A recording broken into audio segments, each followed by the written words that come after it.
All right, ladies and gentlemen, boys and girls, good morning or afternoon or whatever it is where you are, and welcome back to Fishing. So yeah, here's something a little different, a little added bonus video, not like one of the typical videos I post. As you might know from the last video, I spent some time in Hawaii. I'm actually back now, but I'm releasing some of the videos that I took while I was there. The last video was a fishing video, and this one's just something a little different. I did a little snorkeling, more than a little snorkeling while I was there, because it was so hot and the water was gorgeous. So here we have some of the footage of the snorkeling that I saw. I was really curious what I would see while I was down there. I actually snorkeled before I even fished because I wanted to have a good idea of what I could target. So here's just some of the more interesting stuff I found. This first footage that you're seeing, I'm just, swimming out to deeper water where it's a bit clearer. It was a little foggier and shallow, but as we got out deeper, you would see more life. A lot of the stuff was just basically like, as you saw there, triggerfish, various coral species, which I couldn't even begin to name all of. If you want to name some of them in the comments, please feel free to do so. Some of them I know the general varieties of the fish, but I don't know the specific names. So right here, I'm just looking around the coral, getting a lay of the land. Another triggerfish right here. More than anything of the fish that I caught, it was just triggerfish. And they were pretty, inquisitive. Following this one, he doesn't particularly like it, but that's his problem, not mine. He'll go on his way. But I'll just let the footage speak for itself and do some commentary where appropriate. So thank you for watching. Please make sure to hit that like button. Oh, you can see a little trevally there in the corner. That was what I really wanted to try and catch, but didn't go super well.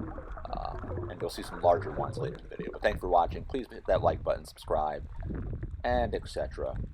Let's get to the footage.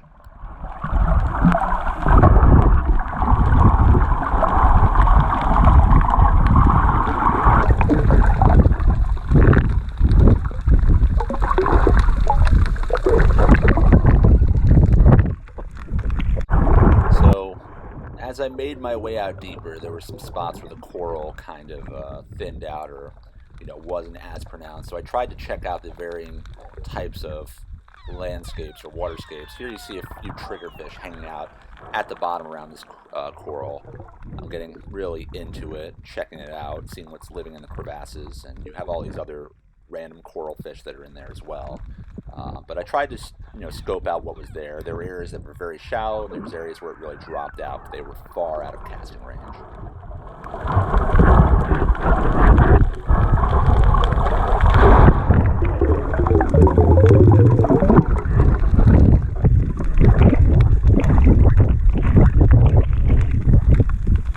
All right, it's pretty cool down there. Check out how things go. I might whip out a fishing pole and see if we can get some of those fish, but not right now. Here we have something pretty cool. I believe it's called a cornet fish. Very thin. I'll see a few more of those as we continue the video footage. Here we're in a little bit deeper water. It's a little clearer. Let me also just stress, obviously, I'm a tourist here. I don't really know that much about it. I've dove a lot or snorkeled a lot in the past. Believe it or not, I actually used to do a lot of spear fishing. That's originally why I bought a GoPro, and I actually shot some videos that never made it to YouTube.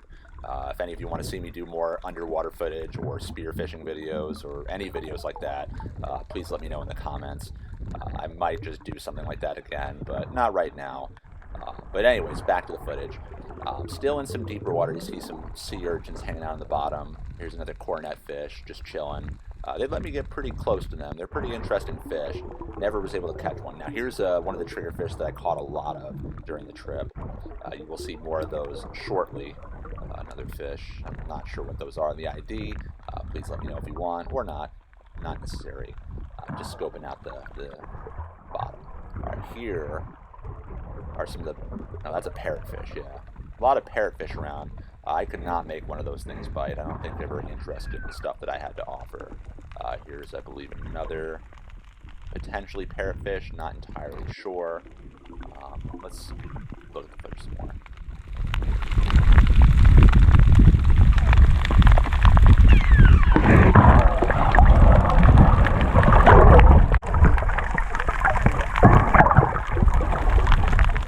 So as I made my way out deeper, the bottom really started to open up a bit. You'll even see here we have some areas of sand. We have some fish. I believe that's a parrotfish.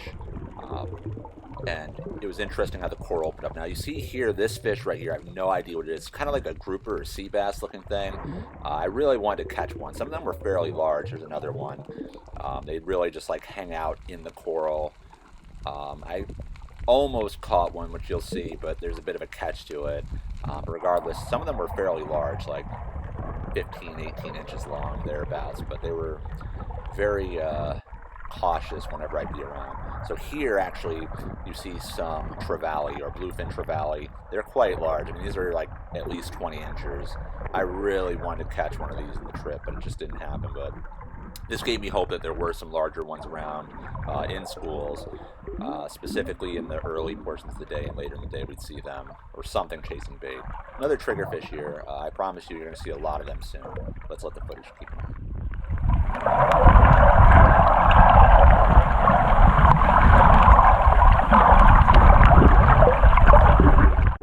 So here is a spot where there was kind of like a depression in the coral. It's very shallow on the outskirts, and then there's like this big crater, and you just see how many fish were hanging out in it. It's like just swimming through an entire, aquarium, as some of you put in the comments for the last one. It really felt like that here. Really cool. I'm not sure what those fish are. There's a couple. Those are goatfish right there. I would catch some varieties of those. Got some triggerfish in there as well, as you can see. Now, in this clip, we're actually at a completely different beach with completely different geography. Very, very sandy beach. There's a parrotfish. There was this one little spot where the coral kind of pushed or protruded out from the sand. And what you're about to see is the one turtle that I will show you. I tried to keep my distance. I just zoomed in right here, so it looks a lot closer. You're supposed to keep at least 20 feet away from these turtles. A lot of tourists did not, which is a little disappointing. But yeah, I wanted to at least let you see that. There were a lot of turtles around. Again, keep away from them as the law dictates. But anyways, going around the sand, you see around the coral, there's a lot more life. As soon as you leave the coral, there wasn't much hanging out in the sand, except for like crabs like this, which I did try and grab one, and you'll see later I made a mistake of picking one up, and it did not end well. Here was another area of coral right along the kind of the coast. It's quite deep here, whether you realize it or not. Like, it's at least probably 10 to 15 feet deep in some of these areas. Getting right under the coral, seeing if anything's there. Not too much, but just cool to go around it. It was cool to hear. Yeah, this is one of the deeper spots, probably 15 feet at least. You definitely start to feel the pressure on your ears once you dive down to the bottom of this area. Water was incredibly clear here. It was beautiful.